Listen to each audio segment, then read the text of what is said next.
There's a strange paradox buried deep in the human story, one so uncomfortable, we rarely speak it aloud unless we're whispering through tears or standing at the edge of something life-altering. It's this: the people who rise the highest, who create the most strength, are often the ones who've been broken the worst.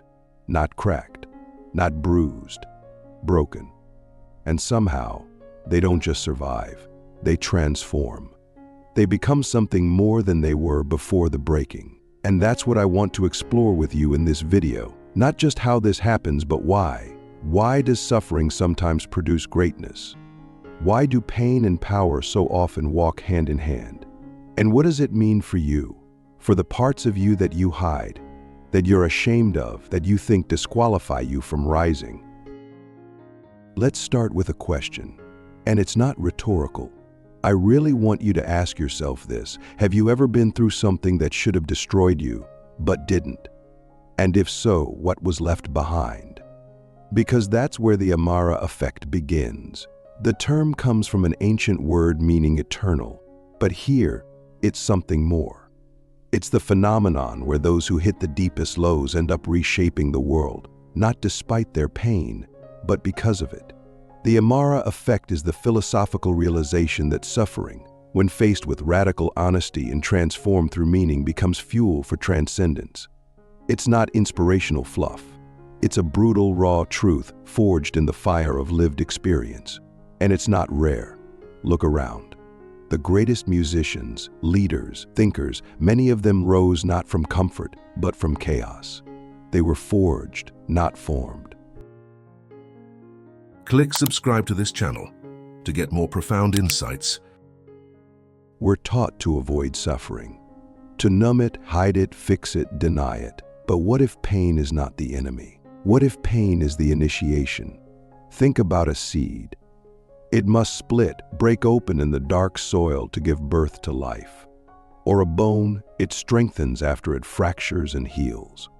Or a star, it collapses before it explodes into something eternal.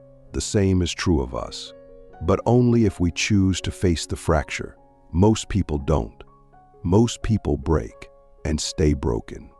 They fold into resentment, bitterness, despair. Why?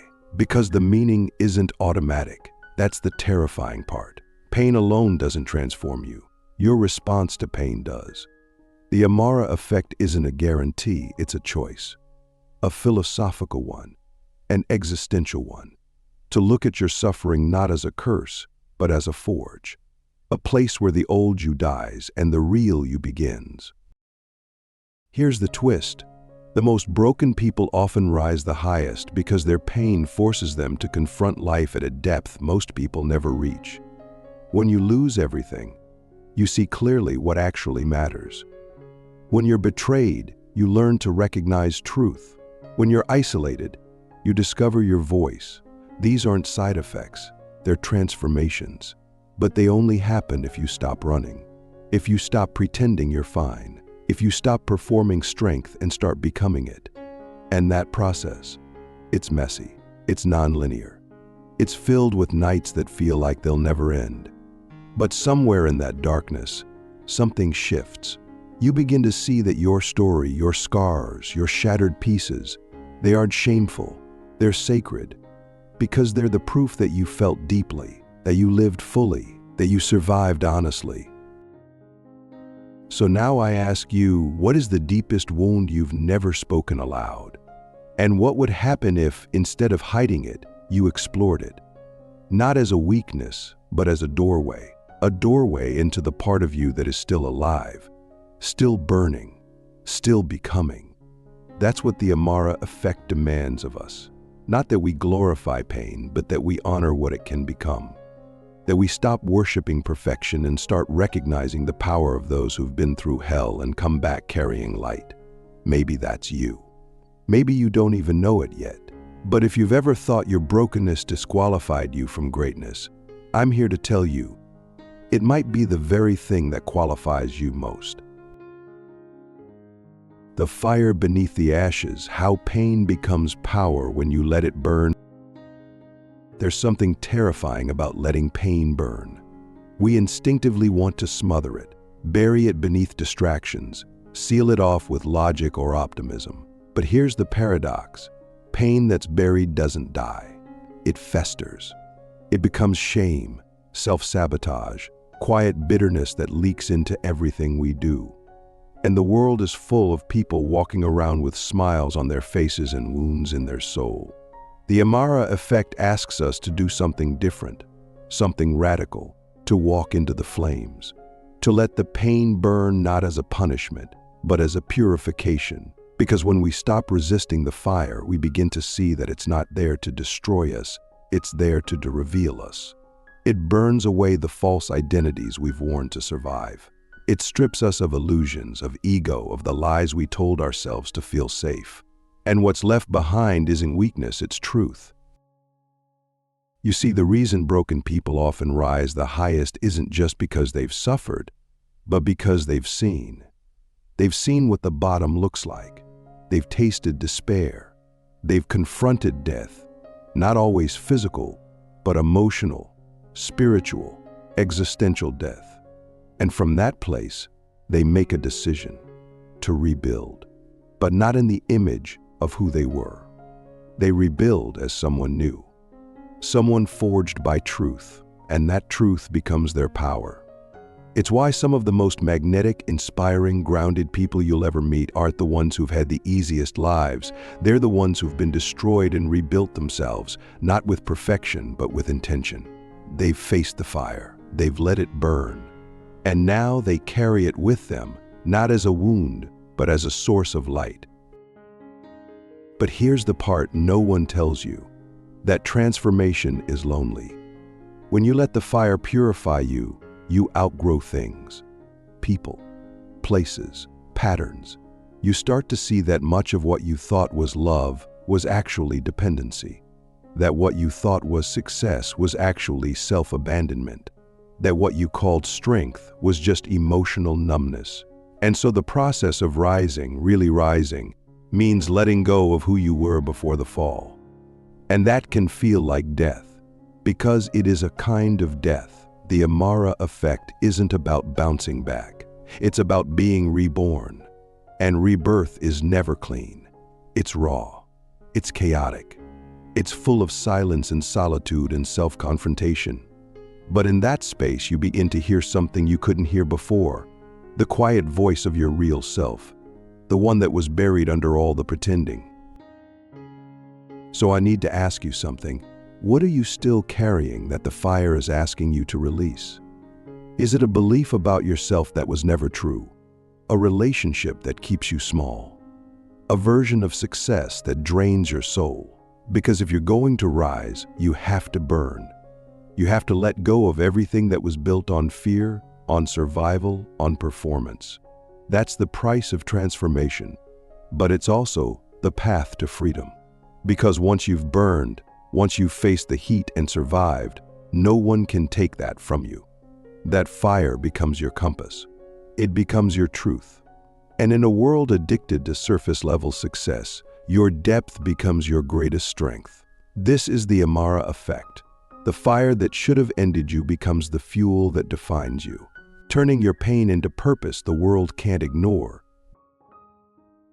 There's a moment, often quiet, often sudden, when the pain that once paralyzed you becomes something else. A signal, a call, not just to survive, but to serve. To take the very thing that almost shattered you and turn it into a tool, a torch, a truth that others can follow. That's the final phase of the Amara Effect. Not just rising, but radiating. Your scars stop being marks of shame and become symbols of strength. You stop hiding them and start using them. Not to wallow, not to impress, but to guide. Because someone out there is going through the same darkness you walk through, and they're watching. They need to see that it's possible to rise, not perfectly, not painlessly, but powerfully. And in this world of curated perfection and digital masks, nothing hits harder than authenticity forged in fire. But here's the difficult truth. Using your pain as purpose is not about becoming a savior. It's about becoming real. It's about letting your life speak, not through advice, but through example. It's about building a life so rooted in truth that even your silence becomes a sanctuary for others. And that means rejecting the temptation to wrap your story in a bow. The world doesn't need more polished narratives.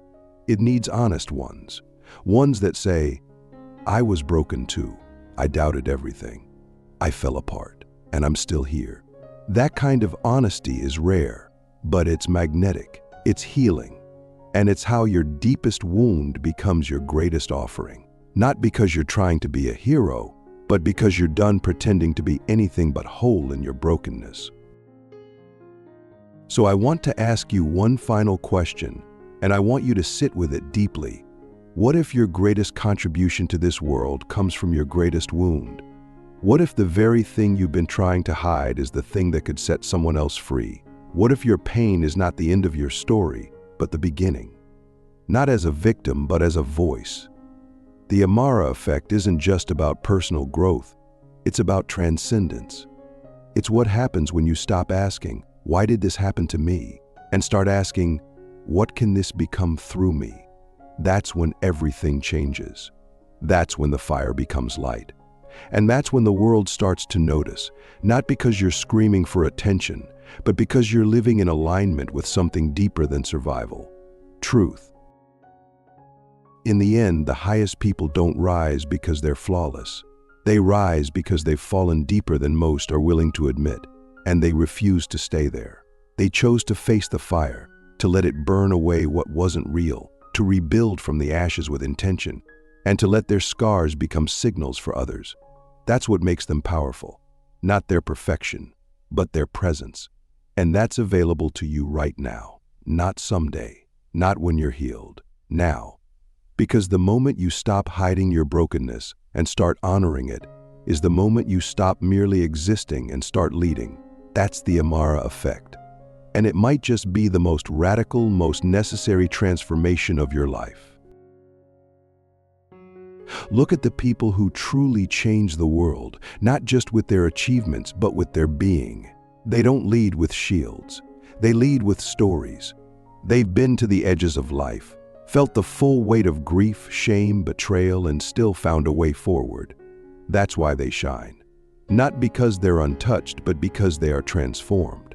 They've integrated their darkness, and now they don't just walk through life, they light the path for others. This is what happens when you stop hiding what hurt you and start owning it.